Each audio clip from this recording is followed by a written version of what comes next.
میرا دل بدل دے، میرا دل بدل دے، میرا دل بدل دے، میرا دل بدل دے، میرا دل بدل دے، میرا دل بدل دے۔ بسم اللہ الرحمن الرحیم۔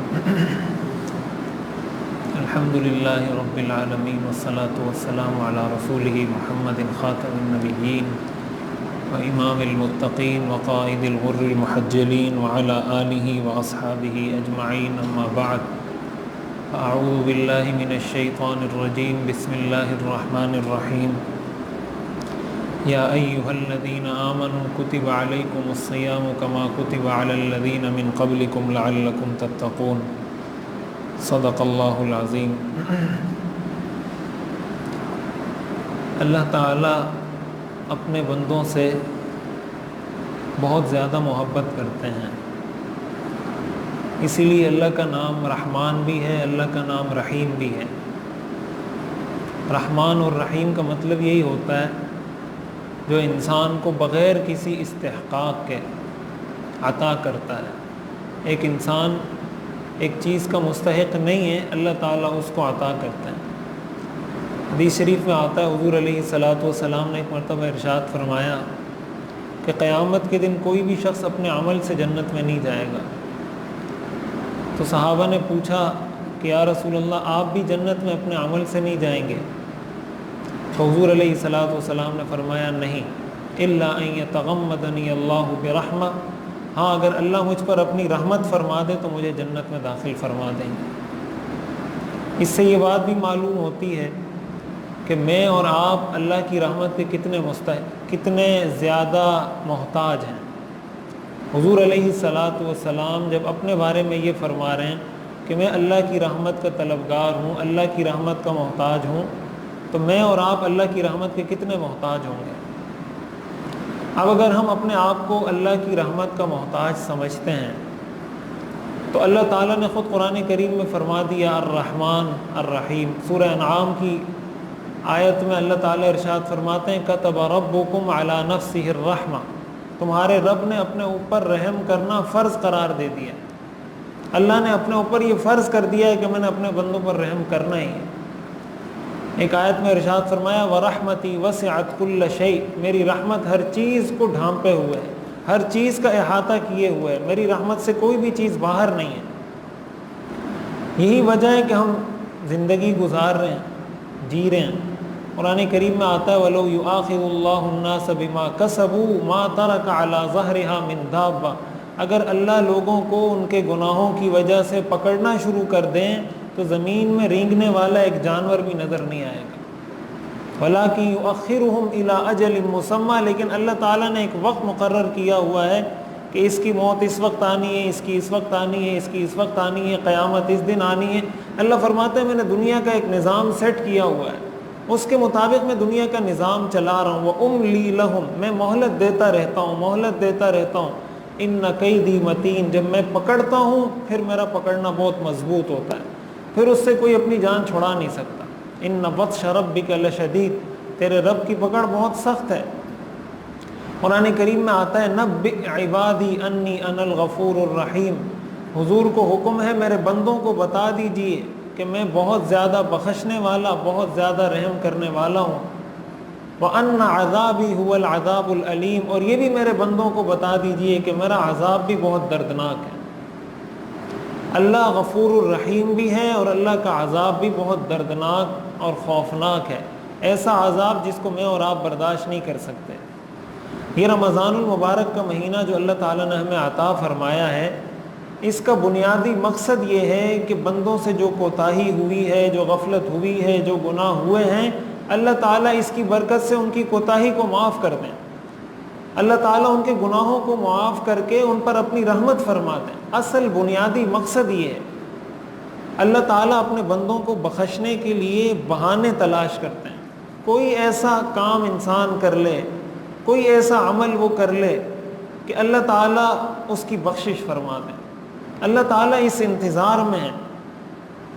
حدیث شریف میں آتا ہے، صحیح حدیث ہے، حضور علیہ الصلاۃ والسلام نے فرمایا اللہ تعالیٰ اپنے بندے کی توبہ سے اتنے خوش ہوتے ہیں جب انسان توبہ کرتا ہے، اللہ سے معافی مانگتا ہے۔ حضور علیہ الصلوۃ والسلام نے ایک مثال دی، آپ نے فرمایا اس کی مثال ایسے ہے جیسے کوئی شخص صحرا میں جا رہا ہو، صحرا میں سفر کر رہا ہے، اور صحرا میں جب انسان جاتا ہے تو صحرا میں ہر طرف انسان کو صحرائی نظر آتا ہے، آس پاس انسان کو یہ محسوس ہوتا ہے شاید دنیا میں صحرا کے علاوہ کچھ ہے ہی نہیں، اس لیے کہ جب صحرا میں آپ جاتے ہیں تو وہاں زندگی کے کوئی آثار نہیں ہوتے، کوئی سبزہ ظاہر وہاں نہیں ہے، پانی وہاں پر نہیں ہے۔ تو صحرا میں اگر آپ کے پاس اپنا زاد راہ پہلے سے ہے، پہلے سے آپ نے انتظام کر رکھا ہے، تب جب آپ جائیں گے تو آپ اپنا سفر مکمل کر سکیں گے۔ اگر آپ کے پاس راستے کا زاد راہ نہیں ہے تو آپ اس سفر کو مکمل نہیں کر سکتے۔ میں بھی گیا تھا کچھ دن پہلے قطر، تو وہاں کے جو صحرا ہے، ہم تو وہاں ویسے ہی گھومنے کے لیے گئے تھے، دیکھنے کے لیے کہ صحرا کیسے ہوتا ہے، لیکن ہم جب وہاں گئے اندر صحرا میں کچھ دیر کے لیے وہ رکے، انہوں نے کہا آپ تھوڑا یہاں دیکھیں کیسے آپ کو منظر کیسے نظر آتا ہے کیا نہیں ہے۔ آپ یقین کریں انسان کو ایسا محسوس ہوتا ہے کہ اگر یہ لوگ میرے ساتھ نہیں ہوتے یا یہ سامان یہ گاڑی ساتھ نہیں ہوتی بس یہیں مر جانا تھا، کوئی کچھ نظر ہی نہیں آتا، ہر طرف چاروں طرف صحرا ہی صحرا۔ حضور نے فرمایا اس کی مثال ایسے ہے جیسے کوئی آدمی صحرا میں جا رہا ہے، اس کے پاس سواری بھی ہے، اپنے کھانے پینے کا انتظام بھی ہے، لیکن اچانک اس کی سواری بھی گم ہو جاتی ہے، زاد راہ بھی گم ہو جاتا ہے۔ اب جب صحرا میں آپ سے سب کچھ گم ہو گیا، اس کا مطلب اب موت یقینی ہے، اب سوائے موت کے آگے اور کوئی منزل انسان کی نہیں ہے۔ اب حضور نے فرمایا وہ شخص کہیں جا کر بیٹھا اور موت کا انتظار کرنے لگا، اس لیے کہ وہ یہی سوچ رہا ہوگا کتنا چلوں گا، جتنا چلوں گا صحرا ہی ہے۔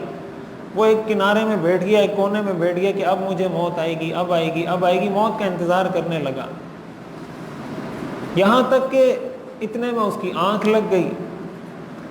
جب اس کی آنکھ کھلی تو وہ دیکھتا ہے کہ اس کی سواری بھی اس کے سامنے کھڑی ہے اور وہ زاد راہ، اس کا کھانا پینا بھی اس کے سامنے موجود ہے۔ حضور علیہ الصلوۃ والسلام نے فرمایا اس وقت وہ بندہ بہت زیادہ خوش ہوتا ہے اور خوشی سے ہاتھ اٹھا کر اللہ کو کہتا ہے یا اللہ تو میرا بندہ ہے، میں تیرا رب ہوں۔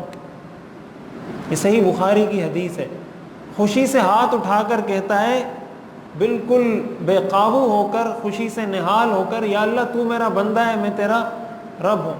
حضور نے فرمایا اس وقت اس شخص کو جتنی خوشی ہوئی ہے، اللہ کو اپنے گناہگار بندے کی توبہ سے اس سے بھی زیادہ خوشی ہوتی ہے۔ اللہ تعالیٰ اپنے بندوں کو بخشنے کے لیے بہانے تلاش کرتے ہیں، اسی لیے قرآن کریم میں آتا ہے قُلْ يَا عِبَادِيَ الَّذِينَ أَسْرَفُوا عَلَىٰ أَنفُسِهِمْ لَا تَقْنَطُوا مِن رَحْمَةِ اللَّهِ، اے میرے وہ بندو جنہوں نے اپنی جانوں پر ظلم کیا ہے۔ اپنی جانوں پر ظلم کرنے کا مطلب گناہ کیے ہیں۔ ہم جب گناہ کرتے ہیں اللہ کا کچھ نہیں بگاڑتے، اللہ کی نافرمانی کرتے ہیں اللہ کا کچھ نہیں بگاڑتے، اپنا ہی بگاڑتے ہیں۔ اللہ فرماتے ہیں وَمَا ظَلَمُونَا، یہ گناہ کر کے ہم پہ ظلم نہیں کرتے، وَلَٰكِن كَانُوا أَنفُسَهُمْ يَظْلِمُونَ، اپنی جانوں پر ظلم کرتے ہیں۔ حدیث شریف میں آتا ہے، حدیث قدسی ہے، اللہ تعالیٰ فرماتے ہیں لو ان اولکم وآخرکم وانسکم وجنکم کانوا علی اتقى قلب رجل واحد منکم ما زاد ذلک فی ملکی شیئا، اگر تمہارے پچھلے لوگ، تمہارے قیامت تک آنے والے لوگ، انسکم سارے انسان، وجنکم سارے جنات، ساری دنیا میں رہنے والی ساری مخلوق جو روز اول سے پیدا ہوئی ہے اور قیامت تک پیدا ہوگی، ساری مخلوق اگر میری تابعدار بن جائے، ما زاد ذلک فی ملکی شیئا، میری بادشاہت میں ذرہ برابر اضافہ نہیں کر سکتے۔ اور آگے اللہ تعالیٰ فرماتے ہیں لو ان اولکم وآخرکم وانسکم وجنکم کانوا علی افجر قلب رجل واحد منکم ما نقص ذلک من ملکی شیئا، اگر ساری دنیا کی ساری مخلوق، سارے انسان، سارے جنات میرے نافرمان ہو جائیں، میری بادشاہت میں ذرہ برابر کمی نہیں کر سکتے۔ اسی طرح اسی حدیث میں اللہ تعالیٰ فرماتے ہیں، اسی حدیث قدسی میں لو ان اولکم وآخرکم وانسکم وجنکم قاموا فی صعید واحد فسألونی فأعطیت کل واحد مسألته ما نقص ذلك مما عندي الا كما ينقص المخيط اذا ادخل البحر. اللہ فرماتے ہیں اگر ساری دنیا کے انسان، ساری دنیا کے جنات جمع ہو جائیں، ایک ساتھ جمع ہو کر سارے مجھ سے سوال کریں، ہر شخص کی اپنی ضرورت، ہر انسان کی، جنات کی، ہر ایک کی اپنی اپنی ضرورت، سارے ایک میدان میں کھڑے ہو کر مجھ سے مانگیں اور میں سب کو ایک وقت میں عطا کر دوں. اللہ فرماتے ہیں میری بادشاہت میں اتنی کمی بھی نہیں ہو سکتی جتنی کمی کسی سوئی کو سمندر میں ڈبونے سے ہوتی ہے. آپ جب کوئی سوئی سمندر میں ڈبوتے ہیں پھر اس کو نکالتے ہیں، اس سے سمندر میں جو پانی کا ایک قطرہ کم ہوتا ہے، اللہ فرماتے ہیں میری بادشاہت میں اتنی کمی بھی نہیں ہوتی اگر میں دنیا کے ساری مخلوق کی ضروریات پوری کر دوں. اللہ کی اتنی بڑی بادشاہت ہے.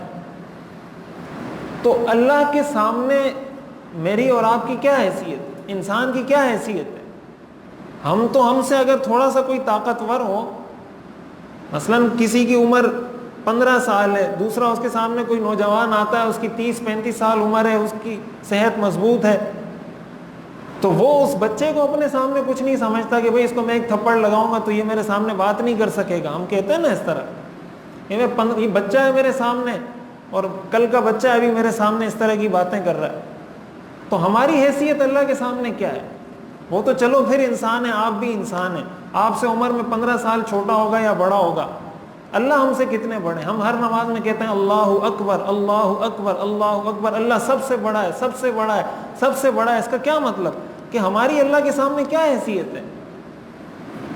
اسی لیے قرآن کریم میں جو اقوام کا تذکرہ کیا ہے نا، قوم عاد کا تذکرہ، قوم سمود کا تذکرہ، قوم نوح کا تذکرہ، اس وقت کی قومیں یہی کہتی تھی. قوم عاد کے بارے میں اللہ نے قرآن میں یہ کہا ہے کہ ان سے زیادہ طاقتور قوم میں نے دنیا میں پیدا نہیں کی، اتنے طاقتور تھے. ان کے بارے میں روایات میں آتا ہے کہ کھجور کا درخت جتنا اوپر ہوتا ہے اتنا زمین کے اندر ہوتا ہے. قرآن میں اس کی مثال ہے اصلها ثابت وفرعها فی السماء، کہ اس کی جڑیں ثابت ہوتی ہیں اور اس کی شاخیں آسمان سے بات کر رہی ہوتی ہیں. جتنا یہ درخت کھجور کا اوپر ہوتا ہے اتنا زمین کے اندر اس کی جڑیں مضبوط ہوتی ہیں. یہ قوم عاد کے لوگ درخت کو، کھجور کے درخت کو یوں اوپر سے پکڑتے تھے اور یوں پکڑ کے نکال کے زمین سے ایسے پھینک دیتے تھے. اتنی ان کی جسمانی طاقت تھی کھجور کے درخت کو. اللہ تعالیٰ قرآن کریم میں فرماتے ہیں التی لم یخلق مثلها فی البلاد، ان جیسا اللہ نے دنیا میں پیدا نہیں کیا. اتنی طاقتور قوم تھی. لیکن جب اللہ کا عذاب آیا، حضرت ہود علیہ السلام نے ان کو کہا اللہ کی تابعداری میں آ جاؤ، اللہ کی بات مانو، یا قوم اعبدوا اللہ، اللہ کی عبادت کرو، ما لکم من الہ غیرہ، تمہارا اللہ کے علاوہ کوئی الہ نہیں ہے. تو وہ کہتے تھے من اشد منا قوہ، ہم سے زیادہ کون طاقتور ہے. اللہ قرآن کریم میں فرماتے ہیں اولم یروا ان اللہ الذی خلقہم هو اشد منہم قوہ.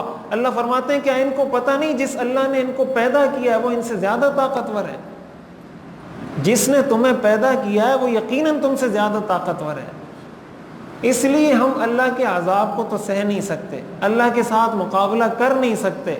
ہمارے پاس سوائے اس کے کوئی راستہ نہیں ہے کہ ہم اللہ کی رحمت کے طلبگار بن جائیں، اللہ کی رحمت کے محتاج بن جائیں، اللہ سے مانگیں کہ یا اللہ ہمیں اپنے عذاب سے بچا لے، اپنی پکڑ سے بچا لے، اپنی عافیت نصیب فرما دے. حضور علیہ الصلاۃ والسلام ہر وقت یہ دعا کیا کرتے تھے کہ اللہ مجھے عافیت عطا فرما. دنیا اور آخرت کی عافیت اگر کسی انسان کو مل جائے، اس سے بڑی کوئی نعمت نہیں ہے ایمان کے بعد. یہ رمضان کا مہینہ اس لیے آتا ہے کہ اللہ تعالیٰ فرماتے ہیں میں نے رحمت کے دروازے بھی کھول دیے، مغفرت کے دروازے بھی کھول دیے، جہنم سے آزادی کے دروازے بھی کھول دیے، جہنم کو تالا لگا دیا، جنت کے سارے دروازوں کو کھول دیا، شیاطین کو قید کر دیا، فرشتوں کو زمین پر اتار دیا. اللہ نے اتنا ماحول بنا دیا. جب کوئی کام کیا جاتا ہے نا تو کہا جاتا ہے نا، آج کل کی جدید جو ماڈرن سائنس ہے وہ یہ کہتی ہے بھئی آپ کوئی کام کرنا چاہتے ہیں تو اس کے لیے آپ ماحول بنائیں. پہلے ماحول جب آپ بنائیں گے وہ کام خود ہی ہو جائے گا. اللہ تعالیٰ نے پورا ماحول بنایا ہے اس کے لیے. جہنم بند، جنت کے سارے دروازے کھول دیے، شیاطین کو قید کر دیا. تنزل الملائکۃ والروح فیہا، حضرت جبریل رمضان میں زمینوں پر اترتے ہیں، لیلۃ القدر میں اترتے ہیں. سارے اللہ کے فرشتے زمینوں پر اترتے ہیں، اور جہاں رحمت کے فرشتے آتے ہیں تو رحمت کے فرشتے جہاں آتے ہیں وہاں اللہ کی رحمت بھی آتی ہے۔ یہ سارا ماحول بن گیا۔ مقصد یہ ہے کہ اب تم مجھ سے رحمت حاصل کر لو، اب مغفرت حاصل کر لو۔ حدیث شریف میں آتا ہے، حدیث قدسی ہے، اللہ تعالیٰ ارشاد فرماتے ہیں، یا عبادی، اے میرے بندو، یبن آدم انک ما دعوتنی ورجوتنی غفرت لک ولا ابالی، اے ابن آدم تو جب بھی مجھ سے مانگے گا، جب بھی مجھ سے کوئی امید لگا کے رکھے گا، غفرت لک ولا ابالی، میں تجھے بخش دوں گا، مجھے پرواہ بھی نہیں ہوگی۔ آگے اللہ فرماتے ہیں، یبن آدم لو بلغت ذنوبک عنان السماء ثم استغفرتنی غفرت لک ولا ابالی، اے ابن آدم اگر تیرے گناہ آسمان کی چھت تک پہنچ جائیں پھر تو میرے در پر آ کر مجھ سے معافی مانگے، میں تجھے معاف کر دوں گا، مجھے پرواہ بھی نہیں ہوگی۔ یا ابن آدم انک لو اتیتنی بقراب الارض خطایا ثم لقیتنی لا تشرک بی شیئا لاتیتک بقرابها مغفرہ، اے ابن آدم اگر تو اپنے گناہوں سے ساری زمین کو بھر دے پھر میرے در پر آئے اس حال میں کہ میرے ساتھ کسی کو شریک نہ ٹھہراتا ہو اور مجھ سے معافی مانگے، اللہ فرماتے ہیں میں تیرے سارے گناہوں کو بخش دوں گا۔ اتنی اللہ کی مغفرت وسیع ہے، اتنی اللہ کی رحمت وسیع ہے۔ سبقت رحمتی غضبی، اللہ فرماتے ہیں میری رحمت میرے غصے پر غالب ہے۔ ہمارا غصہ ہماری شفقت پر غالب ہوتا ہے، اللہ کی رحمت اللہ کے غصے پر غالب ہے۔ اللہ اگر اپنے غصے کی ایک جھلک دکھا دیں دنیا میں کوئی انسان زندہ نہیں بچے گا۔ اس لیے ہم اپنی زندگی میں، اور ایک بات یہاں یہ بھی عرض کروں، ہم جب یہ بات کرتے ہیں کہ ہم شریعت پر عمل کریں یا اللہ کی تابعداری کریں، ہمارے ذہن میں فوراً سے یہ تصور آتا ہے کہ شاید ہم اگر شریعت پر عمل کریں گے تو ہم بالکل کوئی قید ہو کر بیٹھ جائیں گے اور زندگی کا کوئی کام نہیں کر سکیں گے، اور شاید بس مسجد میں ہر وقت بیٹھے رہیں گے، ذکر کرتے رہیں گے۔ ہمارے ذہن میں یہ کانسیپٹ آتا ہے شریعت پر عمل کرنے کا۔ یہ ہرگز شریعت کا کانسیپٹ اور تصور نہیں ہے۔ دیکھیں حضور علیہ الصلاۃ والسلام سے زیادہ کامیاب شخص اس دنیا میں کوئی نہیں گزرا۔ یہ وہ چیز ہے جس کا اعتراف مسلمان نہیں کافر کرتے ہیں، جس کا اعتراف، عربی کا ایک مقولہ ہے، الفضل ما شہدت بہ الاعداء، کمال وہ ہوتا ہے جس کا دشمن اعتراف کرتا ہے۔ اس بات کا اعتراف دشمن کرتے ہیں جو حضور پر ایمان نہیں لاتے، وہ یہ کہتے ہیں کہ حضور سے زیادہ کامیاب شخص دنیا میں نہیں گزرا۔ تو حضور کی زندگی تو شریعت کے مطابق تھی۔ حضور علیہ الصلاۃ والسلام ایک سیاستدان بھی تھے، آپ ایک سپہ سالار بھی تھے، آپ ایک مدرس بھی تھے، آپ ایک ایڈمنسٹریٹر بھی تھے، آپ ایک امام بھی تھے، آپ ایک معلم بھی تھے، آپ ایک قاری بھی تھے، آپ ملک کے وزیر اعظم بھی تھے، آپ صدر بھی تھے، امیر المومنین بھی تھے، خلیفہ وقت بھی تھے، آپ اسی وقت ایک شوہر بھی تھے، ایک والد بھی تھے، ایک بھائی بھی تھے، ایک بھتیجے بھی تھے۔ ساری چیزوں کو آپ نے ایسے انداز سے نبھایا ہے کہ ہر چیز میں قرآن کہتا ہے لقد کان لکم فی رسول اللہ اسوۃ حسنہ، وہ تمہارے لیے رول ماڈل ہے۔ اگر یہ دیکھنا ہے کہ ایک شوہر کو کیسے ہونا چاہیے، جا کے ذرا حضرت عائشہ اور حضرت خدیجہ سے پوچھیں کہ حضور کیسے شوہر تھے، وہ آپ کو بتائیں گے کہ ایک مسلمان شوہر کیسے ہوتا ہے۔ حضرت عائشہ فرماتی ہیں حضور علیہ الصلاۃ والسلام جب گھر آتے تھے تو گھر میں ہمارے ساتھ جو گھر کے کام تھے وہ آپ ہمارے ساتھ کیا کرتے تھے، اپنے جوتے آپ خود سی لیا کرتے تھے، اپنے کپڑوں پہ خود پیوند لگا لیا کرتے تھے۔ ایک طرف آپ ملک کے وزیر اعظم، صدر اور امیر المومنین اور خاتم النبیین ہیں، آپ کا دینی سٹیٹس بھی سب سے اوپر، دنیاوی سٹیٹس بھی سب سے اوپر، دینی لحاظ سے بھی امام الانبیاء، دنیاوی لحاظ سے بھی سارے مسلمانوں کے بادشاہ، لیکن جب گھر جا رہے ہیں وہاں آپ اپنا سٹیٹس تبدیل کر دیتے ہیں۔ ہمارے ہاں سب سے بڑا مسئلہ کیا ہوتا ہے؟ جب کوئی انسان دین کی طرف آتا ہے یا دین پر عمل کرنا چاہتا ہے، وہ یہ سمجھتا ہے کہ میں نے ہر جگہ بزرگ بن کر رہنا ہے، ہر جگہ میں نے ولی اللہ بن کر رہنا ہے، ولی اللہ بن کر رہنا ہے۔ لیکن ولی اللہ بن کر رہنے کا مطلب یہ نہیں کہ آپ گھر میں جائیں تو وہاں ان کو نصیحتیں شروع کر دیں اور بس تقریریں شروع کر دیں، بیانات شروع کر دیں۔ وہاں ولی اللہ بننے کا تقاضا یہ ہے کہ ان کے ساتھ گھر کے کاموں میں ہاتھ بٹائیں، اس لیے کہ حضور علیہ الصلاۃ والسلام نے ہاتھ بٹایا ہے۔ اگر اپنے آپ کو مسلمان اور حضور کا امتی کہتے ہو تو حضور کی پیروی کرنی ہوگی۔ حضور علیہ الصلاۃ والسلام اپنے گھر والوں کے ساتھ کام کرتے تھے، اپنی اہلیہ کو حضور علیہ الصلاۃ والسلام نے جو محبت دی، اپنے اسٹیٹس کو ہر جگہ دیکھیں۔ آپ جب اپنے والد سے بات کرتے ہیں، آپ کسی جگہ مدرس ہیں، ٹیچر ہیں، لیکچرر ہیں، گھر آپ جاتے ہیں، آپ اپنے والد سے بات کرتے ہیں، وہاں آپ کا سٹیٹس چینج ہو جاتا ہے، وہاں آپ لیکچرر کی حیثیت سے بات نہیں کر رہے، وہاں آپ ایک بیٹے کی حیثیت سے والد سے بات کر رہے ہیں، آپ کی بہن آپ سے بات کرتی ہے، وہاں آپ کا سٹیٹس چینج ہو جاتا ہے، وہاں آپ ایک ایڈمنسٹریٹر کی حیثیت سے بات نہیں کر رہے، وہاں آپ ایک بھائی کی حیثیت سے بہن سے بات کر رہے ہیں، تو وہاں رویہ چینج ہوگا، والد کے ساتھ رویہ چینج ہوگا، بھائی کے ساتھ چینج ہوگا، دوست کے ساتھ الگ ہوگا، طالب علم کے ساتھ الگ ہوگا، بڑے کے ساتھ الگ ہوگا، چھوٹے کے ساتھ الگ ہوگا۔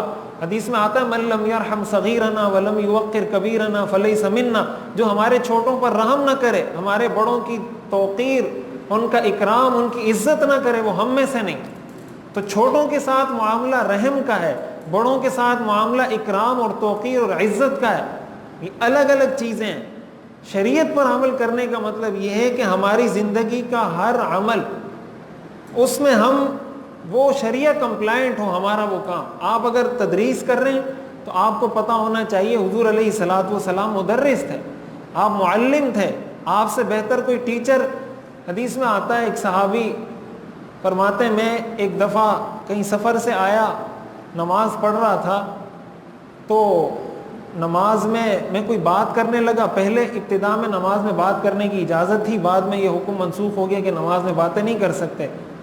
تو میں نماز میں باتیں کرنے لگا، پوچھ رہا تھا کسی سے نماز کے دوران ہی، تو صحابہ زور زور سے اپنی رانوں پہ ہاتھ مارنے لگے، کہہ رہے میں پریشان ہو گیا کہ میں ان سے کوئی بات پوچھ رہا ہوں، یہ مجھے جواب نہیں دے رہے اور زور زور سے اپنی ران پہ ہاتھ مار رہے ہیں، یا مجھے جواب دیں، یہ بات مجھے سمجھ نہیں آئی یہ کیا کر رہے ہیں۔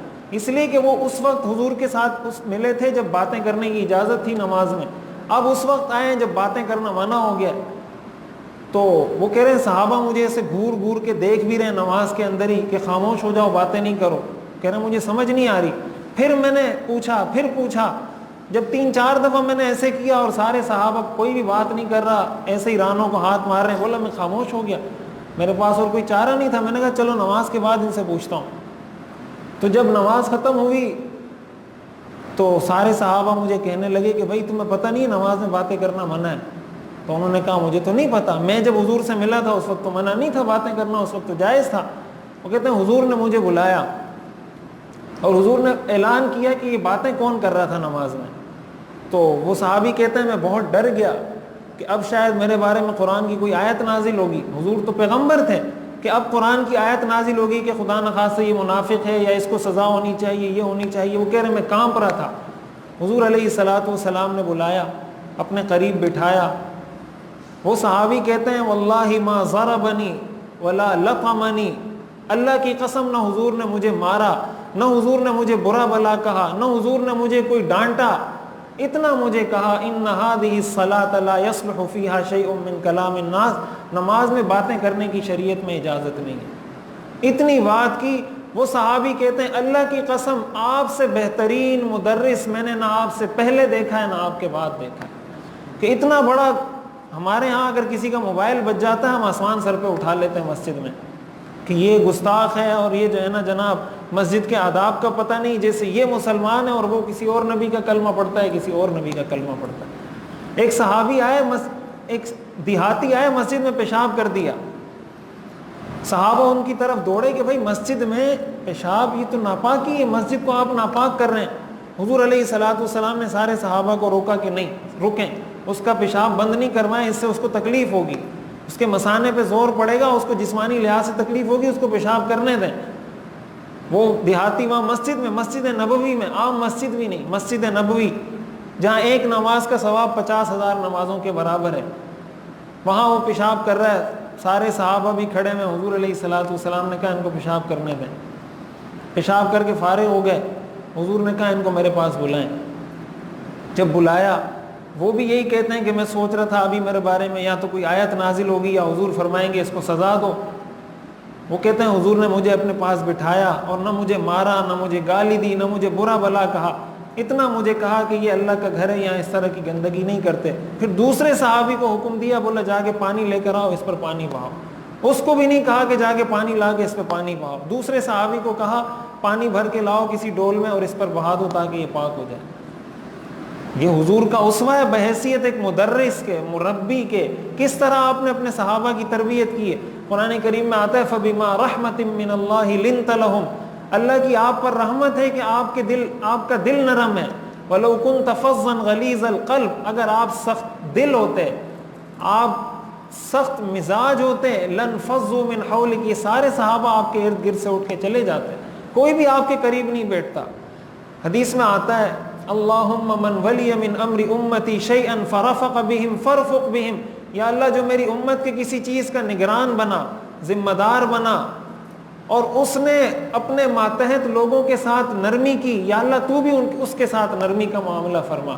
ومن ولی من امر امتی شیئا فشق علیہم فاشقق علیہم، یا اللہ جو میری امت کے کسی طبقے کا نگران اور ذمہ دار بنا اور اپنے ماتحت لوگوں پہ سختی کرنے لگا، یا اللہ تو بھی اس کے ساتھ سختی کا معاملہ کرنا. حضور علیہ الصلاۃ والسلام ہمیں ملے رحمت للعالمین، اللہ تعالی ہمیں رب ملا وہ الرحمن الرحیم، اس کے باوجود اس رمضان کے مہینے میں اگر ہم اللہ کی رحمت کے مستحق نہ بن سکیں، اتنی دعائیں حضور نے ہمارے لیے کی ہیں. حدیث میں آتا ہے حضور علیہ الصلاۃ والسلام نے فرمایا لِكُلِّ نَبِيٍّ دَعْوَةٌ مُسْتَجَابَةٌ، ہر نبی کی ایک دعا ایسی ہوتی ہے جو ہر حال میں قبول ہوتی ہے. كُلُّ نَبِيٍّ قَدْ تَعَجَّلَ بِهَا، ہر نبی نے اپنی وہ دعا دنیا میں مانگ لی ہے. الا انا، سوائے میرے، اختبأتها شفاعة لأمتی، میں نے اس دعا کو اپنی امت کی شفاعت کے لیے بچا کے رکھا ہوا ہے. حضور علیہ الصلاۃ والسلام کیا دنیا میں ان پر اتنی تکلیفیں آئیں، اللہ سے مانگ نہیں سکتے تھے کہ یا اللہ وہ جو دعا میرے لیے رکھی ہے اس دعا کو قبول کر کے میری تکلیفیں ختم کر دے؟ کیا حضور کی تکلیفیں ختم نہیں ہو جاتی؟ حضور فرما رہے ہیں میں نے اس دعا کو ریزرو رکھا ہوا ہے، محفوظ رکھا ہوا ہے کہ قیامت کے دن جب کسی کی شفاعت، کسی کی دوستی کام نہیں آئے گی، اس وقت میں اپنی امت کے لیے شفاعت کروں گا، اللہ اس کو قبول کرے گا. حدیث میں آتا ہے حضور علیہ الصلاۃ والسلام نے ایک مرتبہ قرآن کریم کی اس آیت کی تلاوت کی. حضرت ابراہیم علیہ السلام نے اللہ سے کہا رب انہن اضللن کثیرا من الناس، اپنی قوم کے بارے میں حضرت ابراہیم اللہ سے کہہ رہے ہیں کہ یا اللہ یہ لوگوں کو گمراہ کرتے ہیں.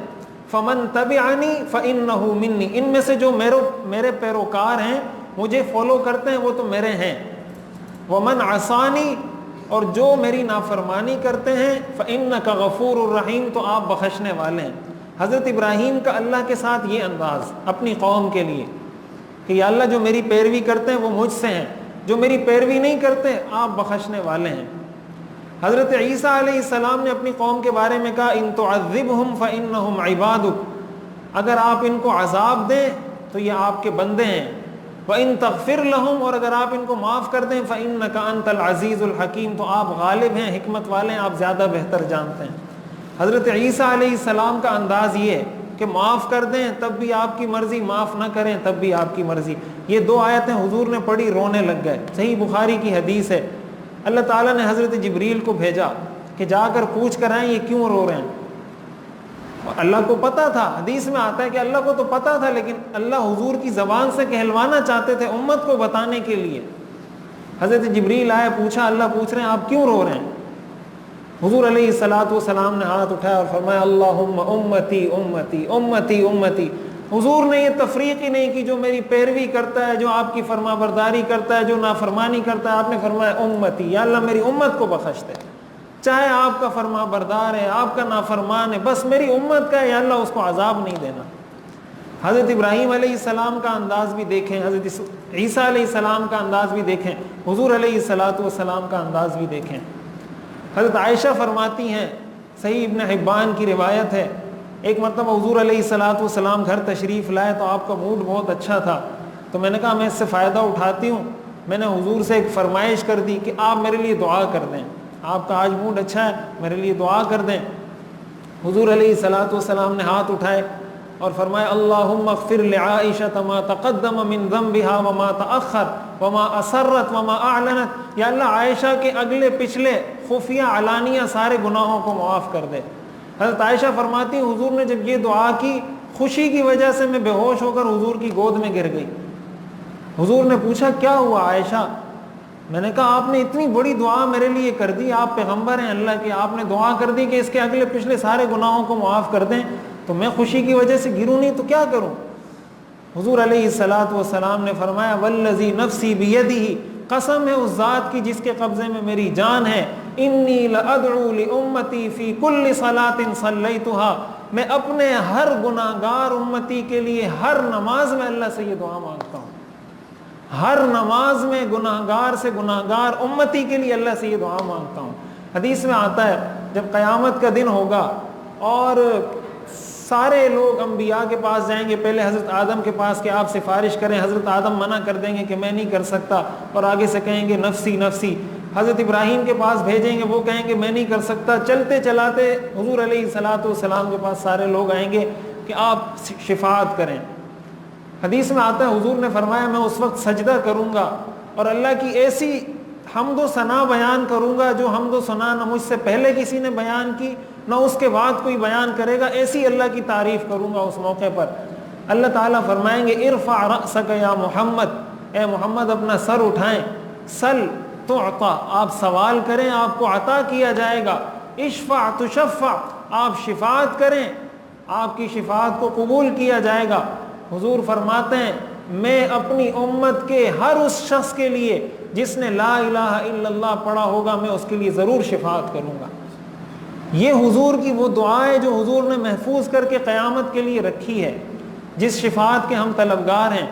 ظاہر ہے یہ شفاعت ہمیں کب ملے گی؟ یہ شفاعت ہمیں اس وقت ملے گی، حدیث میں آتا ہے حضور علیہ الصلوۃ والسلام حوض کوثر پہ کھڑے ہوں گے، اپنے امتیوں کو پانی، حوض کوثر کا پانی پلا رہے ہوں گے، کچھ لوگ حضور کی طرف آ رہے ہوں گے، فرشتے ان کو دور کر رہے ہوں گے۔ حضور فرمائیں گے یہ میری امت کے لوگ ہیں، میں ان کو جانتا ہوں۔ فرشتے کہیں گے نہیں، انک لا تدری ما احدثوا بعدک، آپ کو نہیں پتا آپ کے جانے کے بعد انہوں نے آپ کے دین کے ساتھ کیا کیا تھا، آپ کے دین میں نئی نئی چیزیں اپنی طرف سے بنا کے اس کو دین بنا کے پیش کیا تھا، یہ آپ کے امتی نہیں ہیں۔ فرشتے ان کو دور کر دیں گے، جام کوثر سے محروم ہو جائیں گے۔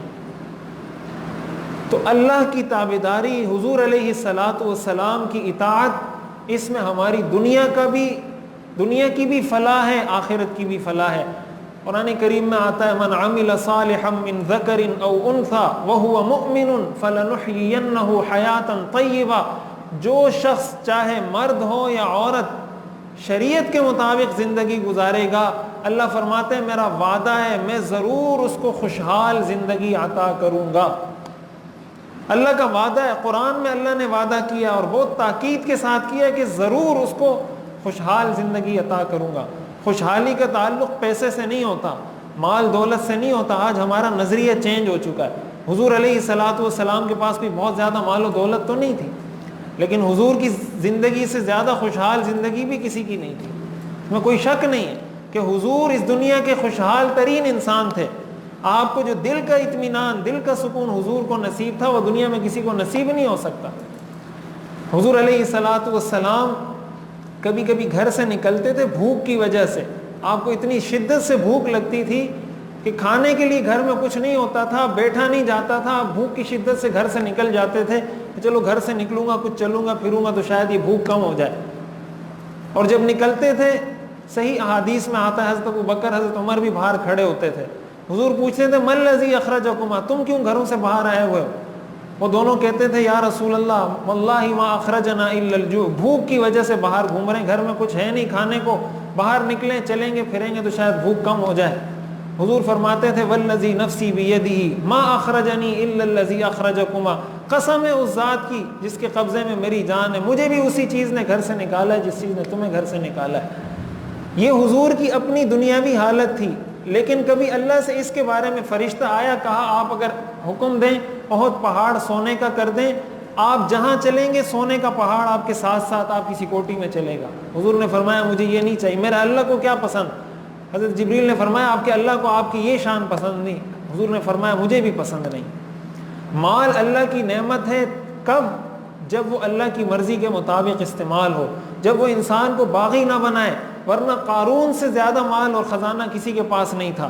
قارون جب نکلتا تھا گھر سے، قرآن کریم میں آتا ہے ان مفاتحہ لتنوء بالعصبۃ اولي القوہ، اس کے خزانے کی چابیاں پورے لشکر جا رہے ہوتے تھے، اس لشکر میں صرف اس کے خزانے کی چابیاں جاری ہوتی تھی، اتنی اس کی چابیاں تھی خزانوں کی۔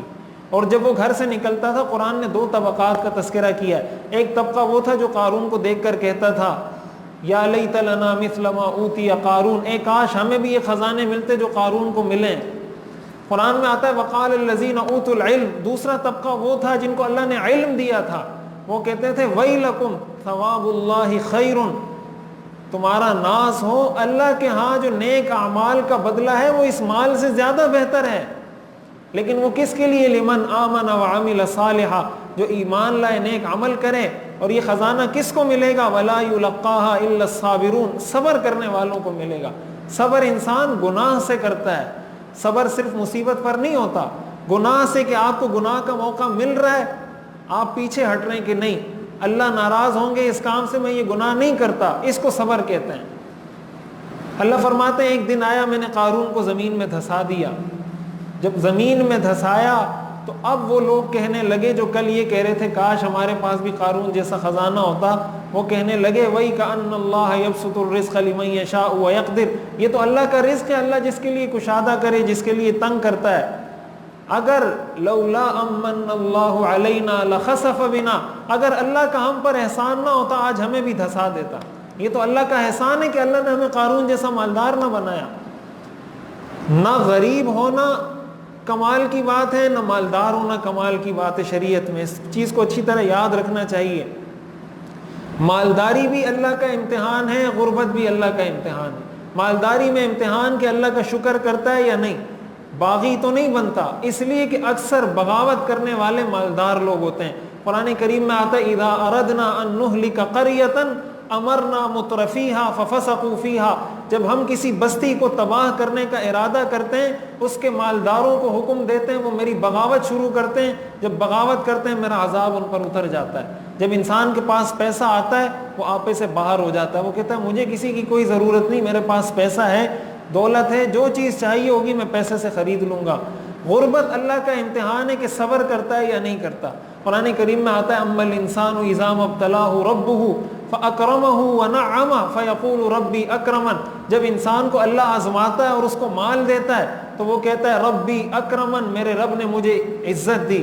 واما اذا ما ابتلاه فقدر علیہ رزقا، جب دوسرے طریقے سے آزما کر اس سے رزق لیتا ہے فیقول ربی اہانن، تو کہتا ہے میرے رب نے مجھے ذلیل کر دیا۔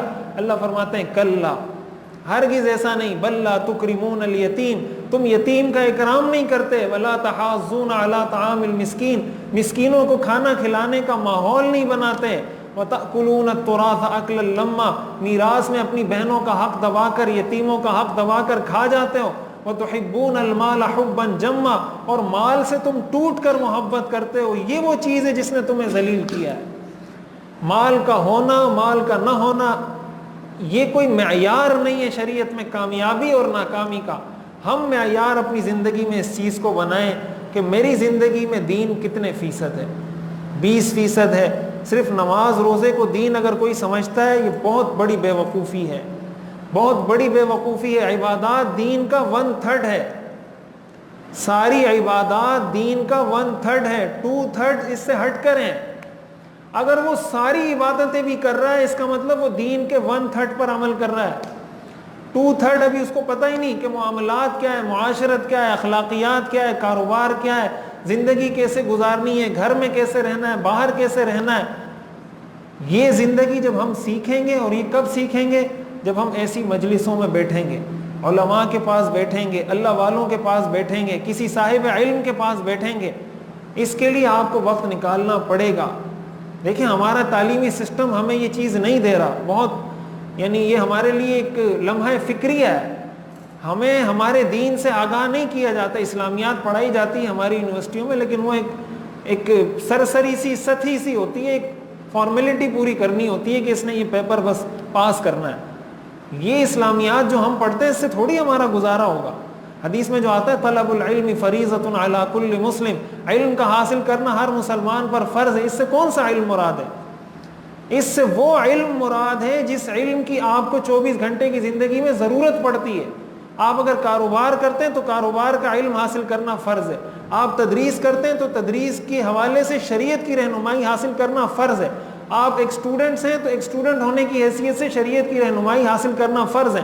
ہمارے ہاں لوگ نکاح کرتے ہیں، نکاح کے وقت ساری تیاری ہو جاتی ہے، لیکن نہ دولہا کو نہ دلہن کو نکاح کے بنیادی مسائل بھی پتہ نہیں ہوتے۔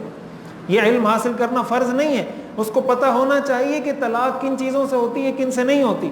ہمارے ہاں بہت سارے ایسے جملے بولے جاتے ہیں جن سے طلاق ہو جاتی ہے، ہمارے لوگوں کو پتہ ہی نہیں ہوتا، ہم وہ زبان سے نکال رہے ہوتے ہیں، ہم یہ سمجھتے ہیں کہ شاید جب طلاق کا لفظ بولیں گے تو طلاق ہوگی اور کسی سے طلاق نہیں ہوتی، پتہ ہی نہیں، ہمارے اچھے اچھے لوگوں کو نہیں پتہ، نکاح کے بنیادی مسائل نہیں پتہ، حلال حرام کے بنیادی مسائل نہیں پتہ۔ یہ اگر ہم نہیں سیکھیں گے دنیا سے چلے جائیں گے، اللہ کی نہ بادشاہت میں کوئی کمی آنی ہے، نہ اللہ کی خالقیت، رازقیت، مالکیت، اللہ کو کوئی نقصان نہیں ہونے والا۔ اللہ الصمد، اللہ بے نیاز ہے۔ یا ایھا الناس انتم الفقراء الی اللہ، اللہ فرماتے تم سارے کے سارے فقیر ہو، واللہ هو الغنی، میں غنی ہوں، مجھے تمہیں ضرورت نہیں، تمہاری ضرورت نہیں، تمہیں میری ضرورت ہے۔ ہم اللہ کے سامنے جب طلبگار بن کر جائیں گے اور سیکھنے کی کوشش کریں گے، اللہ کی ذات سے امید ہے۔ قرآن کریم میں آتا ہے والذین جاہدوا فینا لنہدینہم سبلنا، جو ہماری طرف پہنچنے کی کوشش کرتے ہیں ہم ضرور اس کو راستہ دکھاتے ہیں۔ ہم آج یہ عزم کریں، یہ ارادہ کریں کہ ہم نے اپنی زندگی میں کچھ تھوڑا سا وقت نکالنا ہے قرآن کو پڑھنے کے لیے، قرآن کو سمجھنے کے لیے۔ کچھ نہیں ہو سکتا، قرآن کو ایک دفعہ ترجمے سے پڑھ لیں۔ اگر قرآن کی تجوید ٹھیک نہیں ہے، قرآن کی تجوید ٹھیک کر لیں، نمازیں ہماری ٹھیک ہو جائیں۔ جب آپ قرآن پڑھیں گے، آپ قرآن کا ترجمہ پڑھیں گے، آپ کو پتہ چلے گا اللہ نے کیا کچھ کہا ہے اس قرآن میں۔ ہم تو صرف چومتے ہیں، چوم کے رکھ دیتے ہیں، بچی کو رخصت کرتے ہیں، اس کے سائے میں رخصت کر دیتے ہیں، قسم اٹھانی ہوتی ہے قرآن پہ ہاتھ رکھ کے قسم اٹھا لیتے ہیں، تعویذ بنانا ہوتا ہے کسی مولوی صاحب کے پاس جا کے آیت لکھ کے تعویذ بنا کے گلے میں ڈال دیتے ہیں۔ یہ قرآن اس مقصد کے لیے نازل نہیں ہوا تھا۔ طاقوں میں سجایا جاتا ہوں، تعویذ بنایا جاتا ہوں، جب قول و قسم لینے کے لیے تکرار کی نوبت آتی ہے تب میری ضرورت پڑتی ہے، ہاتھوں میں اٹھایا جاتا ہوں، ایک بار ہنسایا جاتا ہوں، 100 بار رلایا جاتا ہوں۔